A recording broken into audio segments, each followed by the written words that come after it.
Hey there, Cammy. Are you back home from the funeral already?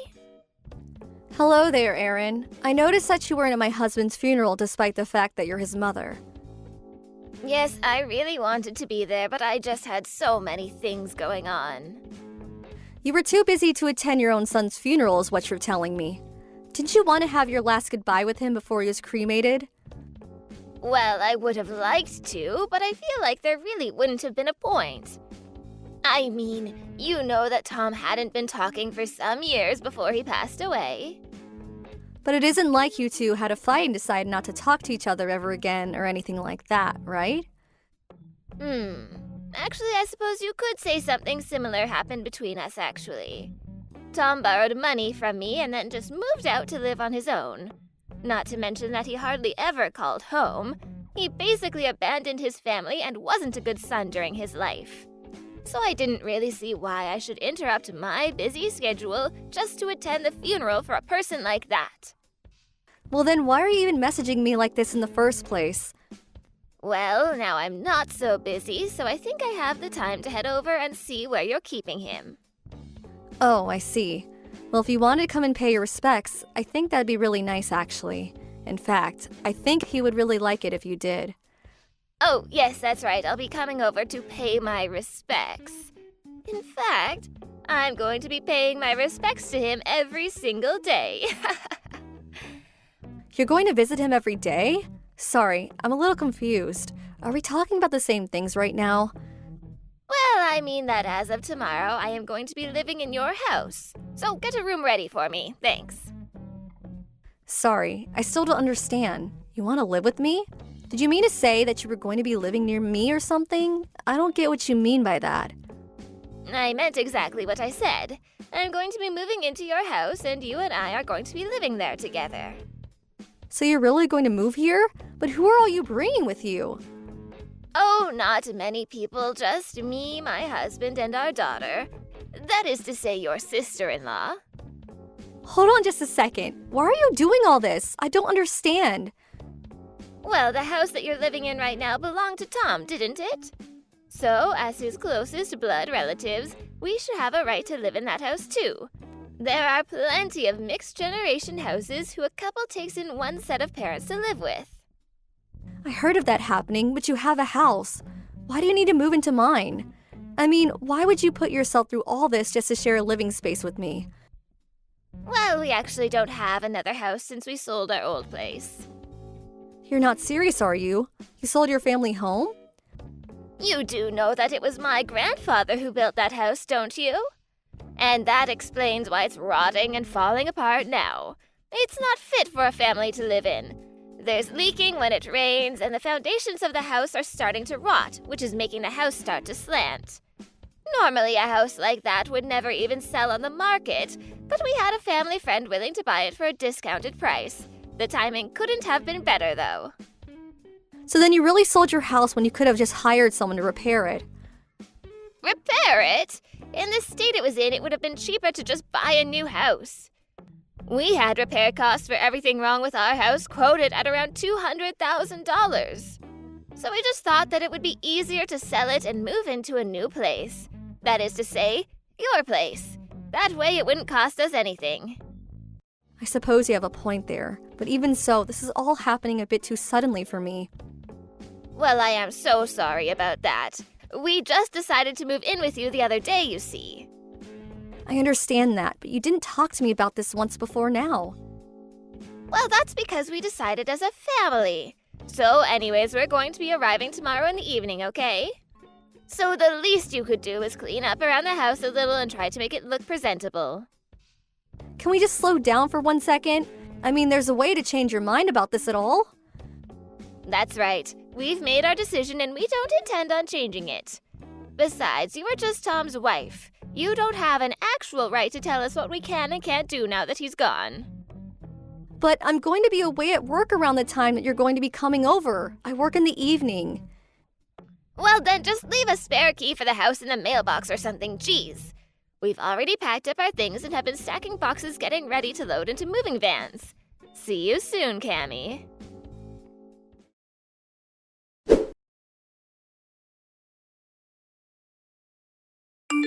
Erin, my house is a complete disaster. What did you do to it? Oh, what do you mean? We're in the unpacking stage right now. Of course things are going to be a little messy. This isn't what I'm talking about. Please do not just move my furniture and rearrange my rooms without asking me first, okay? And why were my clothes thrown all over the hallway? What is the meaning of that? We didn't have any other choice. We needed to make room for the rest of our stuff, and your things were in the way. It's that simple. If they were in the way, then the least you could have done would be to gently move them out of the way and then put them back once you're done. You even moved Tom's urn from over the fireplace. Do you really not see anything wrong with this at all? Oh, please, I just moved it off the ledge where I could have fallen. I'm sure my son's spirit will forgive me for doing so. And where are the three of you right now? Did you all step out even though the house is a total disaster now? Well, we were getting tired of all the moving and rearranging, so we went out to eat. We looked up a really good Chinese spot here in town. I think we might be regular here. It's so tasty. I am so happy you're already setting in well into the neighborhood. So, anyways, while we're all out eating, would you mind tidying up just a little? I mean, the least you could do is make sure that we have a space to sleep tonight when we get back. Excuse me? You want me to clean up this mess by myself? Well, yes. I mean, you're my daughter-in-law, that's your job. It's all thanks to the efforts of my late son that you're even able to live in a house like this. So the least you can do is take care of his family now that he's gone. But I just got home from work and I'm exhausted. Oh, you think you're exhausted? We've been moving things all day. If you're looking for pity from us, you've come to the wrong people. Honestly, you really have no idea just how spoiled you are. All you ever do is complain about every little thing. Erin, please, I do not mind helping you clean up all of this, but I just can't do it by myself. Can you all please finish your meals and come back? I would like some help moving the furniture back as well. You mean you can't even handle doing that on your own? I wouldn't mind so much about how spoiled you are if you would at least do some work around here. You're still young, so quit complaining. But I'm complaining about what you all did to my house. Don't you get that? And you were talking about needing to make room for all of us, but this place isn't built to house 4 people. I mean, the place only has 3 rooms. You're right about that. 4 people is a little bit cramped. I know. How about you move out, and then there should be room for all of us? You're asking me to move out of my own house? Why do you keep calling it your house? We all know that Tom was the real owner. And as his closest family, that means that what's his is ours. You have no say in any of this at all. And we are well within our rights to throw you out of the house if we so choose. What are you talking about? I'm the owner of the house.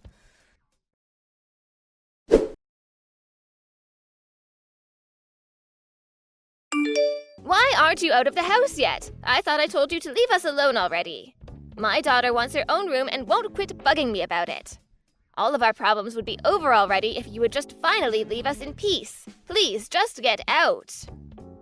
So you really are going to try and take my own house away from me then? Oh, please don't be so dramatic. It isn't nearly that bad. I already told you that we have the right to evict you since this house used to belong to my son. You don't have any room to argue. And you really want the house so badly that you're willing to do something like this to get it? It isn't about what we want. It's the fact that we have a legal claim to this house since it belonged to Tom. Now, you're going to leave peacefully and let us get on with our lives or else. Okay then, if that's really how you feel about it, I guess I'll leave. I was actually thinking about moving away from here anyways. Oh, really? Well, in that case, get lost and go moving there. We're going to be living in this house from now on, and we don't need you getting in our way all the time. I already said that I was going to leave. I'll be out of your hair before the day is done. Although I should warn you that Tom didn't leave anything behind. There was no inheritance of his to claim. Oh, what are you talking about? Of course he had things. He had things like this house. No, I'm afraid that after all is said and done, when he died with nothing. I seriously have no idea what you're saying. This doesn't make sense. Then listen very closely, because I do not want to have to repeat myself. Tom died owning nothing. Do you get it? All his life, he was a horrible man who did nothing but cause trouble for others. Wait a second, where's this coming from all of a sudden? What is this about, huh? I mean that my husband, your son, was a horrible man. He used me, took my money, gambled it all away, and ended up in $200,000 of debt. Hold on a second. Are you telling me when Tom died he was $200,000 in debt? Surely you must mean 20,000 or something like that, right? I know what I typed, and as soon as he died, banks and debt collectors began reaching out to me looking for their money. When I got the first of these types of letters in the mail, I nearly fainted when I found out just how much in the red Tom was. But I don't believe it. I mean, $200,000? That's way too much. Well, believe it or not, it is the facts. I even have the documents to prove all of what I'm telling you is correct. Why would my son do something so stupid like that? I mean, didn't he know anything about how to use money responsibly? Well, that is one thing that we can agree on. Your husband is indeed an idiot. Not only that, he was a lazy, no-good, horrible person who buried himself in debt before dying. And now that he's gone, it's his family that is left to clean up his mess. I see. I had no idea about any of this. But as his wife, you would be the one responsible for all of the debt now. I mean, you said the collectors were trying to get in contact with you, right? Are you sure that I'm responsible for that? You see, the other day, I submitted my own nullification to inherit anything from Tom. So you remove yourself from his will entirely? That's right. So in other words, I'm not carrying any of his dead weight around with me. And while that means that I get nothing from the will, it also means that I don't inherit any of the debt. But then, who is going to end up taking all of that? Well, I believe he did specify the three of you as his heirs as well, right? You can get the house, but it also means that you're going to take on the debt. Well, we want the house, but not all that debt. Can't we just get the house and call it even? I'm afraid that is not how it works. If you want to inherit the house, you have to inherit the debt. Oh, but we're talking about $200,000 here. That's right. Well, actually, to be accurate, I think it's actually more like $2,100, $6,000, and $500. But that's even more than $200,000. Sorry, I was doing a little bit of rounding before. There is no way that we're able to afford something like that. Oh, come on. I'm sure that this is the three of you combine your efforts that you could pay that off in no time. I mean, you are three capable adults. Surely you can handle that, right? Besides, this is something that you can remember your son through. I know you can pay it off if you try. But we're still all looking for new jobs right now. What happened to your old jobs that you all had were working before? We had to quit those so that we could move all the way out here.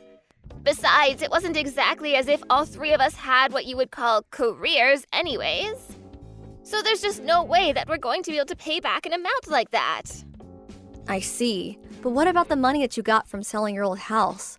Surely that must still be around, right? No, we had to use all of that money to pay for the moving expenses to get to your house. Wow, it must not have been all that much money then. But I guess you did say that you had to sell your house for cheap. I don't need to hear that kind of thing from you. Why didn't you ever mention any of this before to us? I just told you right now. What are you talking about? This wouldn't have even been a problem for you all if you hadn't just decided amongst yourself to move here. When I realized the types of people I was going to be dealing with, I knew it was going to be more simple to just remove myself from the process entirely. The bottom line is that the debt comes with this house and there's no escaping it. The story has to be a little bit more complicated than that. I mean, if we lose this house, where are we going to live? We don't even have enough money to put yourself in a hotel for very long, and another house is totally out of the question. Yeah.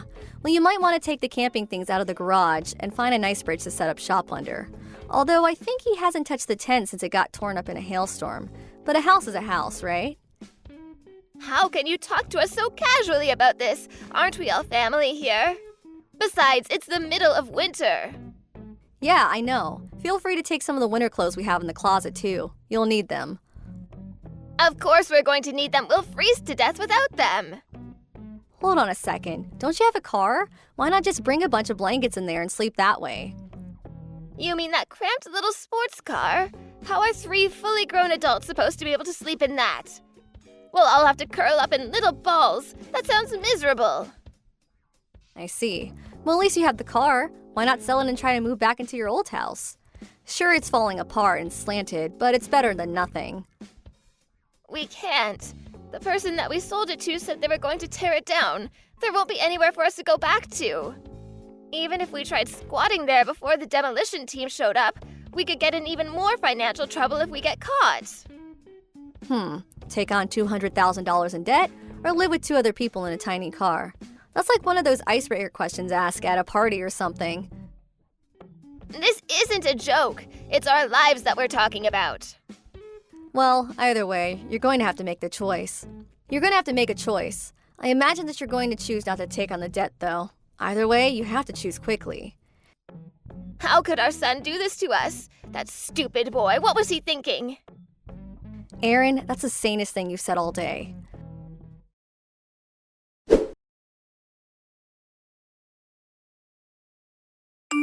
Cammy, are you there?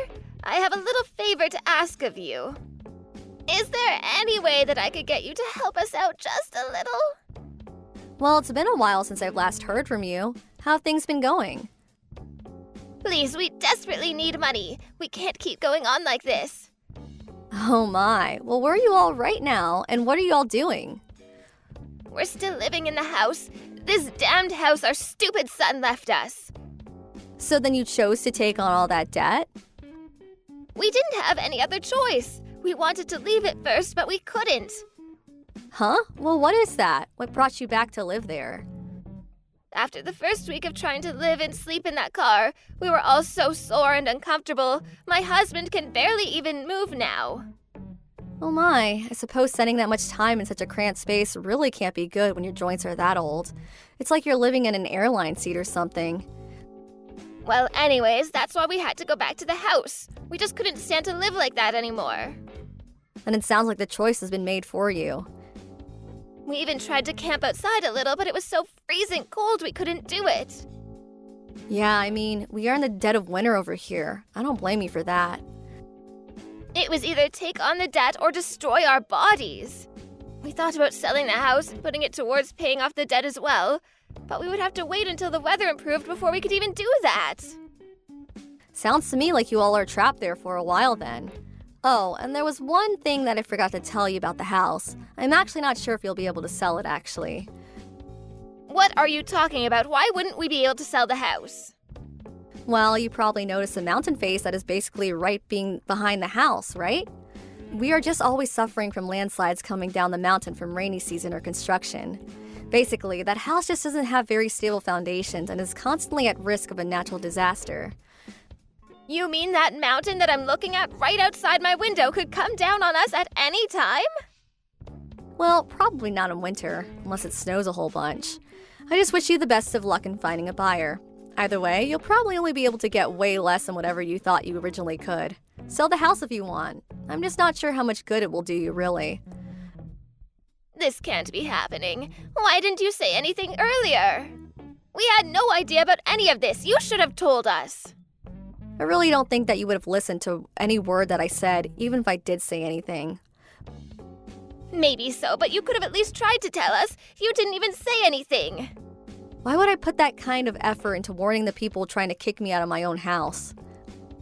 Please, you have to do something to help us.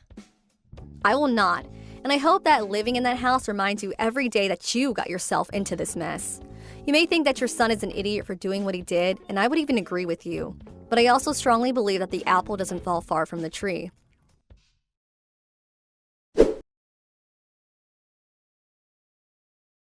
In the end, Erin and her family stayed in the house and took on the $200,000 of debt. That spring, however, the melting of all the snow on the mountain caused a huge flood that heavily damaged the house. Since they all lacked the money to pay for any kind of insurance, they had to leave their flooded home with nothing in hand. Now, they all live in a tiny apartment, doing their best working multiple jobs. As for me, I returned home to live with my parents for a while. While there, I met up with an old crush of mine and soon we were dating. He's very nice and kind and nothing like Tom was. All I want to do now is forget all about him and start my life over again.